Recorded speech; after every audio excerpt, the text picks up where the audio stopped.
Olá, queridos irmãos e irmãs, está no ar o programa Palavra da Salvação. Hoje é sexta-feira, estamos na 33ª semana do Tempo Comum e o Evangelho no qual vamos meditar é aquele que a liturgia nos propõe para hoje, Lucas 19, versículos 45 a 48.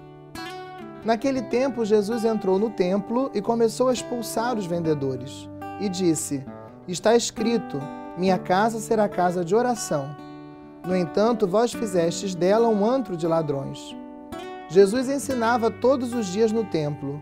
Os sumos sacerdotes, os mestres da lei e os notáveis do povo procuravam um modo de matá-lo, mas não sabiam o que fazer, porque o povo todo ficava fascinado quando ouvia Jesus falar. Hoje, esse evangelho, queridos irmãos e irmãs, nos coloca diante de duas realidades. A primeira delas é a relação de Jesus com o templo.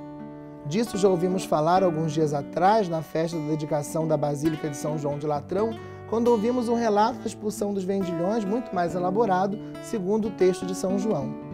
Aqui, embora de maneira mais curta, Lucas também enfatiza que Jesus entra no templo e começa a expulsar os vendedores. Mas por que ele faz isso?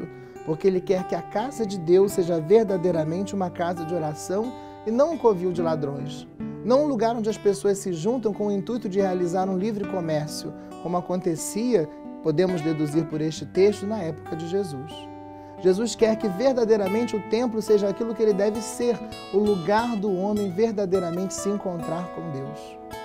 E depois, na segunda parte do Evangelho, nos chama a atenção a atitude dos sumos sacerdotes, dos mestres da lei e dos notáveis do povo.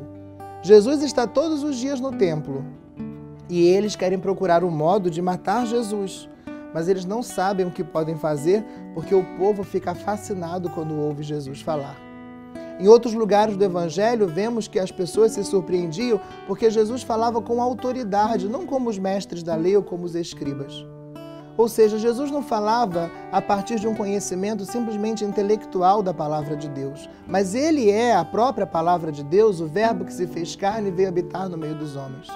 Por isso Jesus fala daquilo que é seu, com autoridade, daquilo que ele mesmo é. Quando Jesus prega, ele está falando de si mesmo, daquilo que vem dentro dele. Por isso a palavra de Jesus fascinava as pessoas. E por isso os notáveis do povo, os mestres da lei, os fariseus, embora quisessem matar Jesus, pensam no modo de fazer isso, porque não querem também se indispor com o povo. É o mistério da hipocrisia. Nem conseguem demonstrar claramente quem são e nem conseguem também abrir o seu coração para acolher verdadeiramente a palavra de Jesus. Essas duas coisas devem ficar para nós hoje. Também o templo que nós frequentamos, a igreja onde vamos, deve ser também uma casa de oração. Também nós devemos saber que somos o templo do Senhor e por isso nós também devemos fazer do nosso corpo uma casa de oração, um lugar de santidade, um lugar de encontro com o Senhor, porque o Espírito do Senhor habita em nós. E depois devemos nos abrir à palavra de Jesus. Jesus continua hoje falando também com autoridade para nós. Sobretudo na liturgia, quando ouvimos a palavra de Deus, é o próprio Cristo nos ensina a igreja que ainda nos anuncia o Evangelho. Precisamos, como essa multidão, ficar fascinados ao ouvir Jesus falar. Precisamos, como essa multidão do povo, abrir o nosso coração para acolher a palavra do Senhor.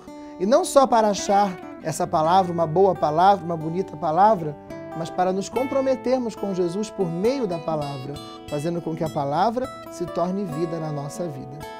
Receba a bênção do Senhor e que ela o ajude a se apaixonar cada vez mais pela palavra do Senhor e a descobrir em você um templo verdadeiramente onde o Senhor habita com toda a sua força através do seu Espírito.